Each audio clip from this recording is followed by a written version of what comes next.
Israeli Prime Minister Benjamin Netanyahu has made a formal request for a pardon on corruption charges. It came in a letter submitted to President Isaac Herzog. Netanyahu has been on trial on charges of bribery, fraud, and breach of trust in connection with 3 separate cases. He has repeatedly denied any wrongdoing. And earlier this month, U.S. President Donald Trump had sent a letter to Herzog, formally urging him to, quote, fully pardon Netanyahu. Al Jazeera's Nour is in Ramallah covering this. She's in the occupied West Bank. So this feels like a big development, Nour. What do you know?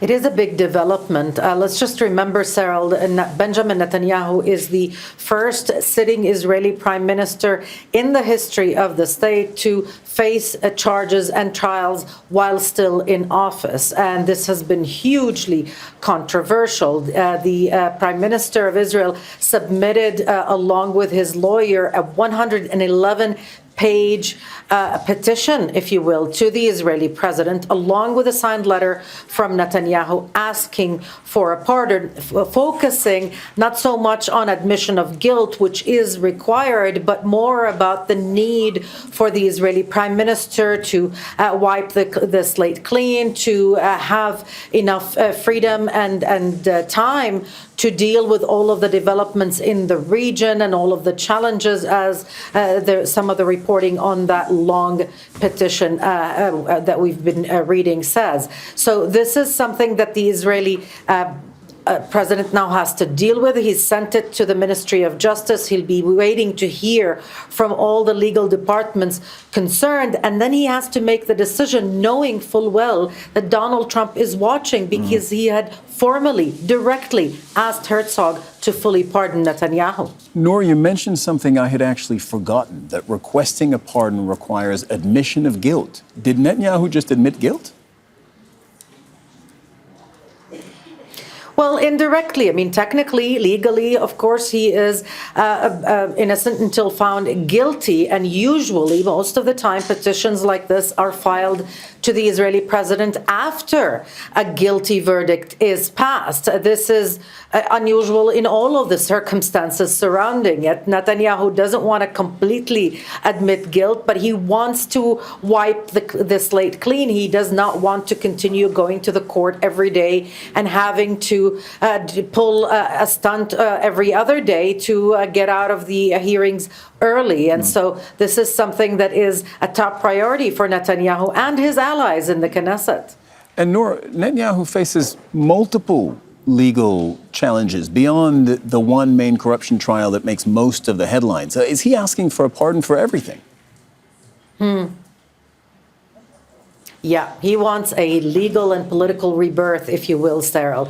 Having a pardon on this frees up Netanyahu to be more powerful yet in Israeli politics, to have more leverage to maneuver with his allies and political adversaries to prepare for upcoming elections. So he wants all of this gone. And let's just remind our viewers, Netanyahu, while waging war on several fronts in the region, while committing a genocide and dealing with an arrest warrant by the ICC for those crimes, he has had to deal with these court hearings. He has had to deal with those corruption charges, with his adversaries in the opposition saying that he's not fit for office. And so filing this petition after having said he would never admit guilt or ask for mercy, for pardon in a trial he's named ridiculous is significant, but it does indicate that Netanyahu is running out of options. He wants this over, and he's counting on the White House for all the support that he needs to make sure that that happens. Nour reporting from Ramallah. Thank you very much, Nour. Yossi Beilin joins us. Yossi, you're a former Minister of Justice in Israel, and you're in Tel Aviv today. Your reaction to this? Well, it is a very significant development, which apparently shows that the court will not exonerate Netanyahu. He understands it, in my view, through the very tough questions that he is confronting in this stage of his trial. And as your reporter said, he sees no better option than to renege on his promise never to ask for pardon and asking it from the president. The question is whether the president will pardon him, will not put any strings on this pardon, and that we will see in the coming weeks. What do you mean by strings on the pardon? For example, I believe that if a pardon is given, and it is really crazy that the Prime Minister of Israel is having to face the court 3-4 times a week. But it doesn't mean that he has to be exonerated because of that. I mean, it is a good reason for him to resign and to defend himself. But for example, if the president says, okay, I'm giving you pardon, but and you can continue your function as a prime minister, but in 11 months, when we have the next elections, you will not have the right to put yourself as a candidate. That, I believe, is something which is reasonable. Or maybe other things that he can say, but you're not allowed to do A or B.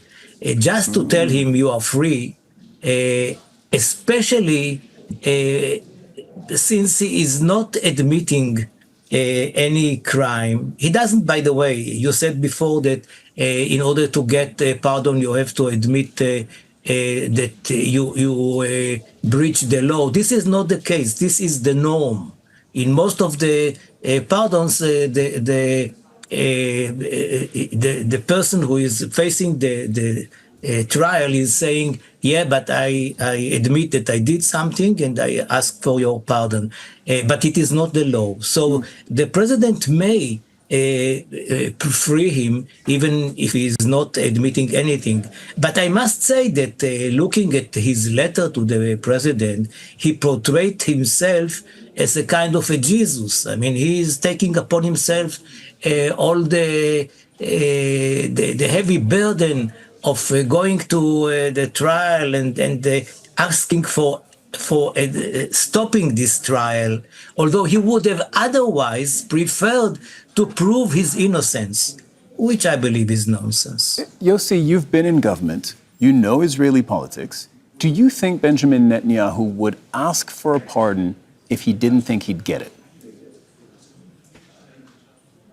Yes, I don't think that he knows exactly what will happen. It has nothing to do with my experience.